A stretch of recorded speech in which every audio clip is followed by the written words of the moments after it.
Dia sholat sendiri dapat 1 derajat, 27 kali dia sholat 27 derajat, tapi 27 derajat dia berbeda dengan orang yang dapatkan 27 derajat dengan cara sholat di dalam keadaan berjamaah. Ini kemudian seseorang sholat dalam keadaan berjamaah. Ini salah satu cara kita menjaga kualitas di dalam amal ibadah kita, sholat kita di hadapan Allah Subhanahu wa Ta'ala. Sehingga yang terpenting, satu pesan, jaga kualitas amal ibadah kita di hadapan Allah. Tidak perlu kita memikirkan kuantitas, tidak perlu kita memikirkan jumlah daripada amal ibadah kita. Jikalau bisa digabungkan jumlah yang banyak ditambah kualitas yang bagus, maka jauh lebih mulia di hadapan Allah Subhanahu wa Ta'ala. Kita lihat mereka para ulama-ulama kita. Mengapa mereka dengan mudahnya menjadi seorang wali Allah? Mengapa mereka tahu-tahu malah menjadi orang saleh di hadapan Allah? Tahu-tahu doa mereka dikabulkan oleh Allah.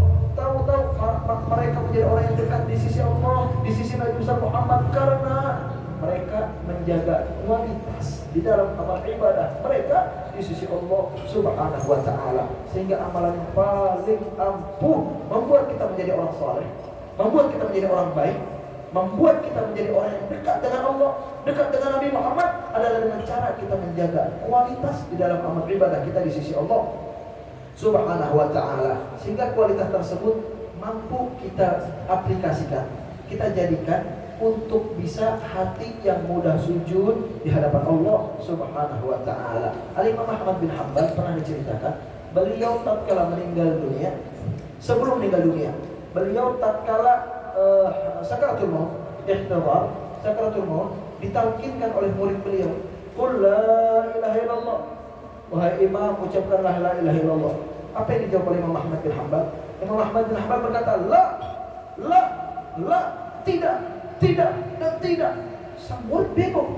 Ini aku mentalkinkan seorang guru, seorang imam, Ahmad bin Hanbal, salah seorang pemimpin madhab, orang yang hafal Al-Quran, hafal hadis ribuan, seorang alim memiliki umat yang banyak, murid yang ratus ribuan. Tapi mengapa kalau aku talkinkan la ilaha illallah, beliau malah mengucapkan tidak dan tidak? Sedih sang murid. Subhanallah, tatkala bangun beliau dari komanya beliau, bangun beliau dari keadaan tidak sadarnya beliau, ditanya, wahai guru, kami tadi mentalkinkan engkau la ilaha illallah, tapi mengapa malah pian berucap la dan la? Tidak dan tidak. Mengapa guru pian mengucapkan tidak? Lalu sang guru mengatakan, Imam Muhammad mengatakan, aku berucap tidak bukan kepada kalian tatkala mentalkinkanku. Aku tidak mengetahui kau mentalkinkanku. Aku berucap tidak kepada syaitan yang datang kepada diriku, yang ingin menggodaku, menghabiskan amal ibadahku di sisi Allah Subhanahu wa Ta'ala. Apa gerangan dilakukan syaitan? Syaitan berkata dan bertanya dan mengucapkan kepada Imam Ahmad bin Hanbal, "Futtani ya Ahmad, engkau berhasil bebas daripada godaanku. Engkau berhasil melewati ujianku. Engkau terbebas daripada rayuan wahai Ahmad bin Hanbal."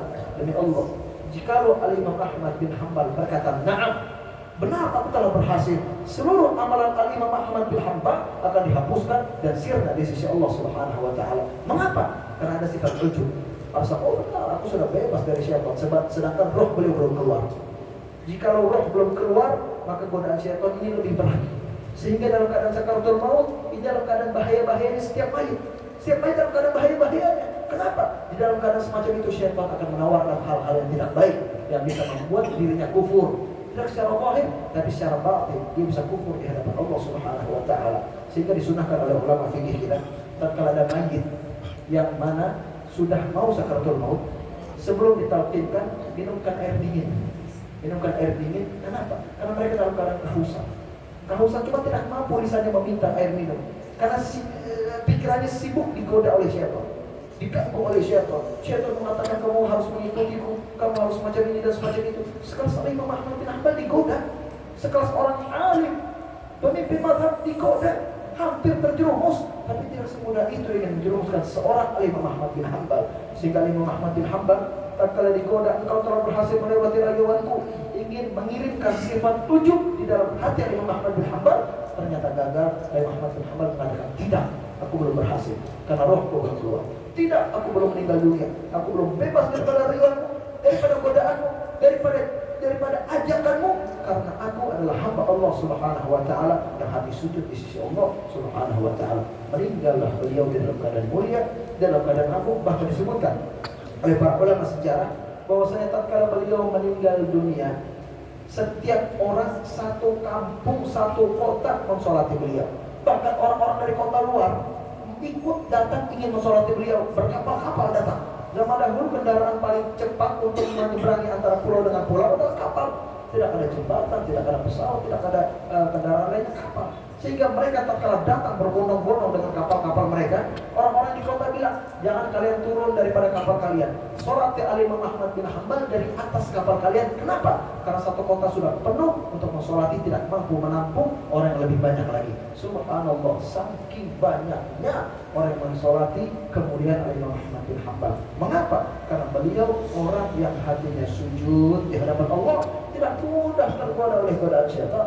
Bahkan di akhir hayat beliau dalam keadaan mulia, tidak mudah diganggu oleh syaitan. Kehidupan beliau mulia, meninggal di dalam keadaan mulia, dibangkitkan bersama mereka orang-orang yang dimuliakan oleh Allah Subhanahu wa ta'ala.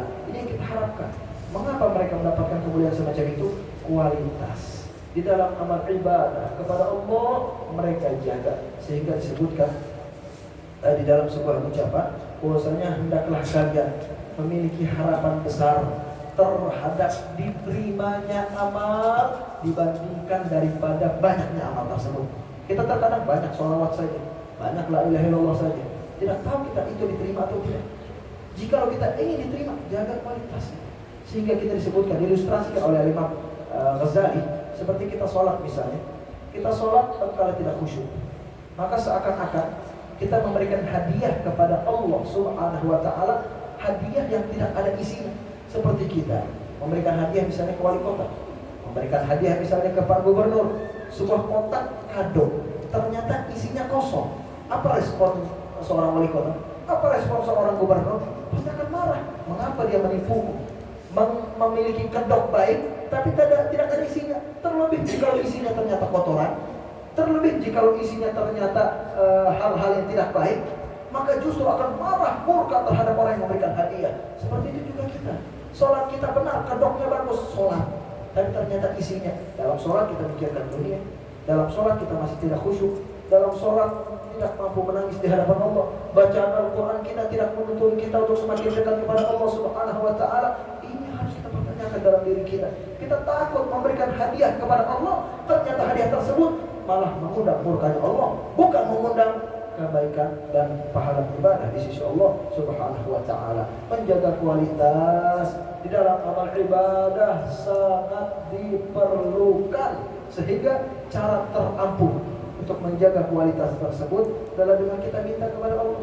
Kita mungkin kalau berzikir sulit khusyuk. Kenapa? Pikiran kita terganggu oleh syaitan, pikiran kita terganggu oleh duniawi, pikiran kita terganggu oleh hawa nafsu. Bagaimana caranya? Minta kepada Allah Subhanahu wa ta'ala. Libatkan Allah. Ya Allah, Allahumma a'inni ala dzikrik wa syukrik wa husni ibadatik. Ya Allah, aku meminta kepada Engkau agar Engkau berikan kepadaku untuk bisa memiliki lisan yang mengingat kepada Engkau dan berzikir kepada Engkau. Aku meminta kepada Engkau agar mudah bersyukur atas nikmatnya Engkau. Aku meminta bantuan kepada Engkau agar Engkau bisa membantu kami agar melakukan amal ibadah terbaik di sisi Engkau.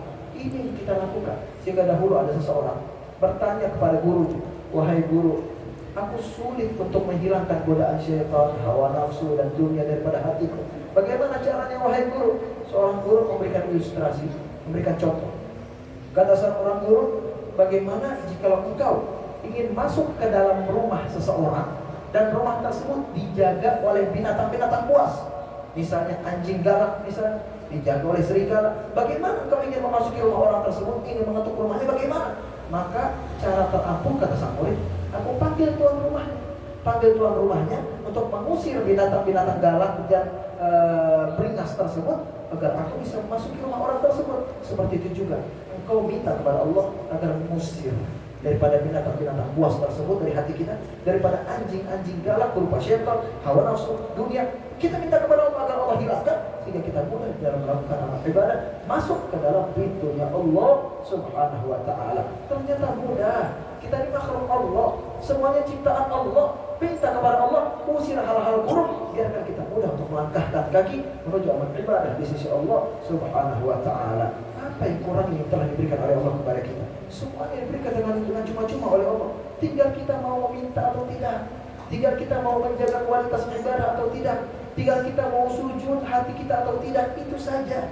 Itu saja diminta oleh Allah Subhanahu wa Ta'ala, sehingga perkumpulan kita kembali memberikan di dalam diri kita tekad agar kita benar-benar menjaga kualitas dalam amal ibadah, tekad dan agar hati kita mudah sujud di hadapan Allah, tekad agar kita merasakan kenikmatan dalam amal ibadah, setiap amal ibadah yang kita lakukan di sisi Allah Subhanahu wa Ta'ala. Sehingga Allah Subhanahu wa Ta'ala juga menyatakan terhadap setiap hambanya, kata Allah Subhanahu wa Ta'ala, innal abrara lafi na'im. Mereka orang-orang baik akan selalu berada di dalam surganya Allah Subhanahu wa Ta'ala. Al-abrar, siapa gerangan orang-orang baik tersebut? Apakah dia yang suka memberi? Apakah dia yang dermawan? Ataukah dia yang memiliki hati mulia? Ternyata orang baik terhubung di dalam satu hal. Dia baik hubungan kepada Allah, baik hubungan terhadap makhluk Allah Subhanahu wa Ta'ala. Ini orang baik. Terkadang kita salah.